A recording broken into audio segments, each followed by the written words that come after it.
ఒకే దేశం ఒకే ఎన్నిక నినాదంతో దేశవ్యాప్తంగా ఒకేసారి అన్ని రాష్ట్రాల అసెంబ్లీ ఎన్నికలు, పార్లమెంట్ ఎన్నికలు నిర్వహించే దిశగా ప్రధాని నరేంద్ర మోడీ ప్రభుత్వం అడుగులు వేస్తుంది.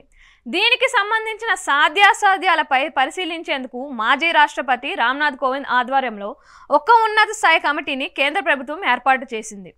ఈ కమిటీ గత కొద్ది నెలలుగా జమిలీ ఎన్నికల సాధ్యాసాధ్యాలపై పరిశీలన చేపడుతుండగా త్వరలోనే కేంద్ర ప్రభుత్వానికి నివేదికలు అందజేయనుందని తెలుస్తోంది.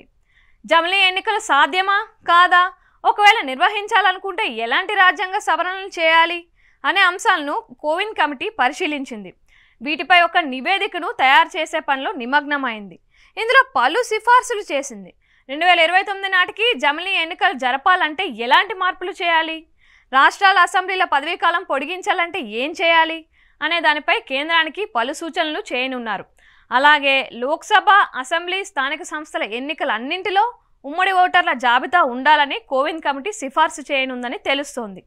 రాష్ట్రపతి పాలన విధించడానికి ఆర్టికల్ 356, అసెంబ్లీల వ్యవధికి సంబంధించిన ఆర్టికల్ 172, అసెంబ్లీల రద్దుకు సంబంధించిన ఆర్టికల్ 174, లోక్సభ రద్దుపై ఆర్టికల్ 85, పార్లమెంట్ సభల వ్యవధికి సంబంధించిన ఆర్టికల్ 83తో పాటు ప్రజా ప్రాతినిధ్య చట్టంలో పలు మార్పులు చేయాలని సిఫార్సు చేసినట్లుగా సమాచారం.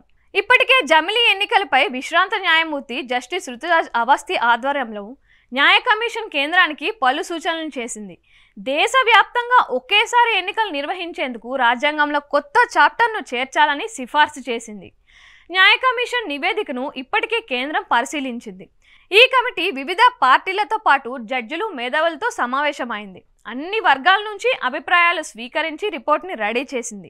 మరికొద్ది రోజుల్లో ఈ రిపోర్ట్ను కేంద్ర ప్రభుత్వం ముందు ఉంచనుంది. ఈ నివేదిక ఆధారంగా జమిలీ ఎన్నికలపై కేంద్రం నిర్ణయం తీసుకోనుంది. 2029 మే లేదా జూన్ నెలల్లో దేశవ్యాప్తంగా ఒకేసారి ఎన్నికలు నిర్వహించాలని కేంద్రం చూస్తోంది.